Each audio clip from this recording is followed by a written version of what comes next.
techniques that he was applying in a new way had already been established in live action. But in a stroke of genius, O'Brien conceived an entirely new use for rear screen projection.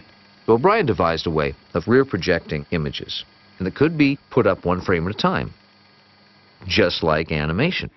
The beauty of miniature rear projection is that you can take a live action plate that you've shot and essentially project it onto a tiny screen that's built into the miniature, so that in effect you're making a composite right there in front of camera. And then of course you're projecting one frame at a time, so you advance a frame in the projector, then you do your animation in the front, you photograph it, advance the frame of the projector again, and so forth. But the challenge was, how do you stop the film that's being projected from melting or catching fire and ultimately destroying everything? There's a fan which pumps cool air onto the film plane, keeping the film cool enough so it doesn't burn up or buckle.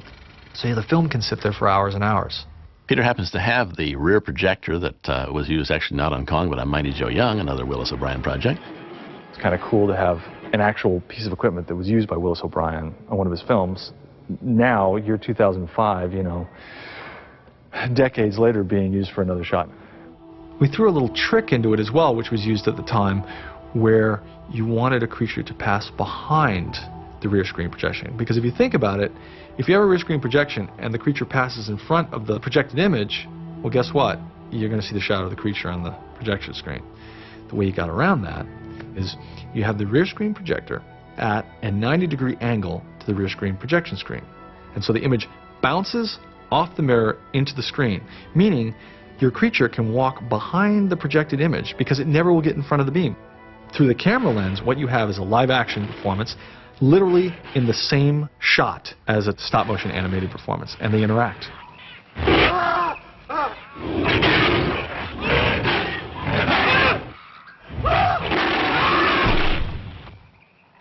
And with that technique, they could do some very intricate shots.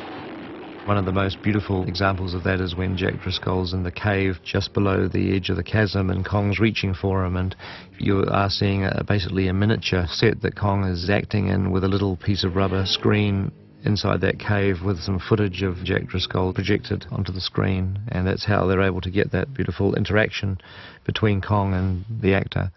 But you can also, if you're clever, make a hookup between something that's happening in the projection and something that happens in the miniature. Where he put Ann down on top of the dead tree when he has to fight the T-Rex. You're going to go from a puppet Ann in his hand to a projected Ann who's already been shot on a little mock-up just at the top of that stump. And you just have to be very clever that say the puppet Ann goes in front of the projection for that particular moment, and then you just hand off from one to the other. In many long shots, of course, it was necessary to use a small figure of Fay Wray, which was about 3 or 4 inches in height. In the close shots, they built a big hand to show Fay Wray with her clothes being torn off by the gorilla. They shot a plate of Fay Wray in this, big full-scale hand with her tearaway costume being removed by wires.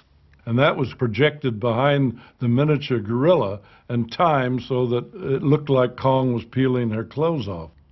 So there are many different processes used. You try to keep them so you don't constantly see one technique, and you mix them up, which gives it the variety of the different angles of cutting. One of the remarkable things about King Kong is the number of different techniques that appear in one shot. Particularly in like the lair sequence where Kong fights the plesiosaur, you have all those elements working together at the same time. In this one unprecedented visual effect, O'Brien incorporated background matte paintings, miniature sets, real water, foreground rocks with bubbling mud, smoke, stop-motion puppet animation, and 2 miniature rear screen projections with live-action actors. And I've had some very talented visual effects artists look at that and say, I don't know how they did it. Very, very, very complicated. And believe me, in those days, that stuff was thought out so that they could do it probably the first time and get it right. O'Brien's revolutionary techniques earned him a United States patent in 1933. He actually has a patent called Apparatus for Producing Motion Pictures that actually contains all of the things that he did on Kong, all kind of boiled together into one patentable device.